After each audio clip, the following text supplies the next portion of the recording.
All right, let's just jump right in. We all want hope, don't we? I mean, we pretty much build our entire lives around it. But what if hope itself is actually the problem? Today, we're going to dig into the really uncomfortable and kind of counterintuitive ideas from Mark Manson's book, Everything is Fucked. He argues that our constant desperate search for a better future, well, that's the very thing that's making us miserable. So this right here is what Manson calls the uncomfortable truth. It's a stark cosmic indifference to our lives that we spend, every single day trying to ignore. It's the one fundamental reality we build all these complicated psychological walls to avoid. And our main defense, our go-to tool, well, that brings us to a really important question. You could probably list off a dozen things, but Manson, he boils it all down to one single tool. It's this grand project our mind takes on from pretty much the moment we're born, and that tool is hope. But this, right here, is where the whole paradox kicks in. Okay, so let's get into the guts of this explainer. What if our nonstop mission to build and maintain hope isn't the cure at all? What if it's actually the source of our anxiety, our depression, and all those feelings that we're just not good enough? So just think about what this really means for a second. Hope isn't some passive feeling that just happens to us. No, it's an active construction project. We are constantly building these stories about a better tomorrow. But did you spot the catch? It's right there. For you to have hope, something has to be wrong right now. Hope literally requires a problem. It needs us to see our world or ourselves as broken and in need of fixing. And this really shines a light on the dark side of this whole project. Our most common mental health struggles, they become a direct result of our messed up relationship with hope. Anxiety? Well, that's just the terror that our hoped-for future is never going to happen. And depression? That's the bone-deep belief that no future is even worth hoping for. So hopelessness, in either direction, becomes the real root of our suffering. So if we are all wrapped up in this huge project, why does it blow up in our faces so often? To get that, we need to take a look at the faulty equipment we're working with, the actual structure of our own minds. We've got to look under the hood. Now, Manson uses this brilliant metaphor to describe what's going on inside our heads.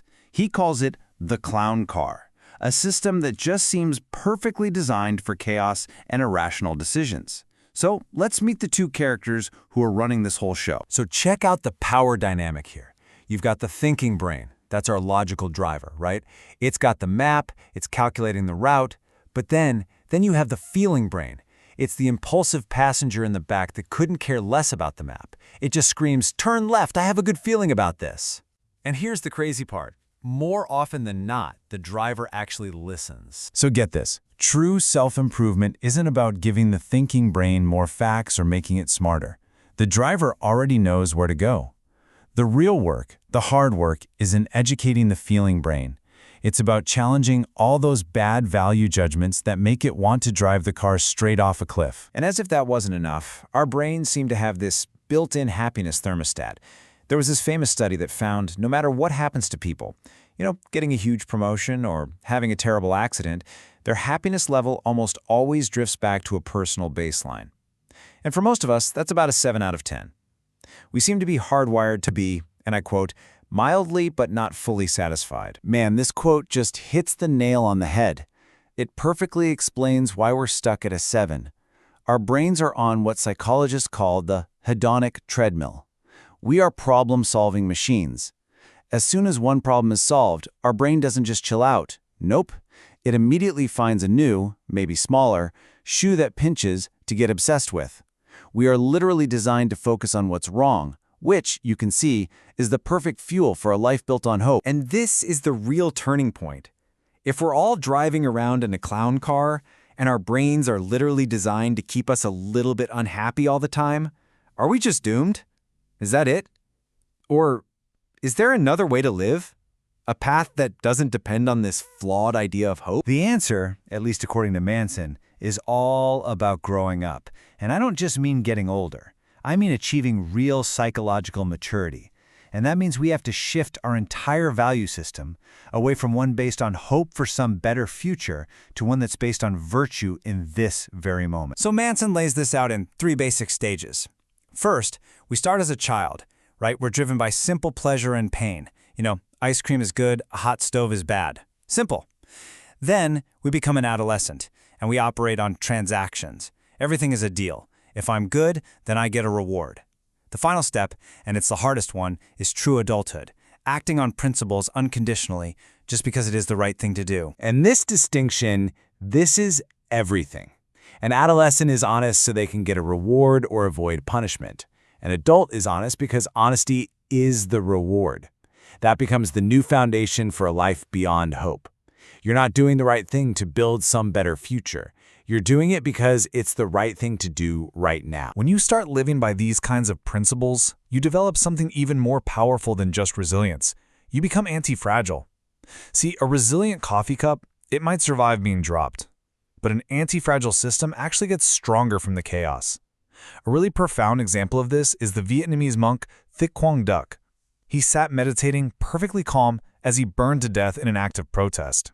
He wasn't just enduring pain. He was demonstrating a value system that completely transcended it. And the lesson from being anti-fragile brings us to this really core idea. Pain is the first arrow. It's the raw, unavoidable part of being alive. But suffering is the second arrow. That's the story you tell yourself about the pain. And that second arrow, the meaning you attach to it, that is always a choice. Okay, this all sounds great, but we need a North Star, right? If we're not supposed to be aiming for some future paradise, what single, unconditional rule can we actually use to get through the chaos of right now? For the answer, Manson turns to the philosopher Immanuel Kant. Now, I know it sounds a little complex, but the idea behind it is actually incredibly simple and profound. Basically, treat consciousness, yours and everybody else's, as the ultimate goal. Don't use people, and don't use yourself as just tools to get something else.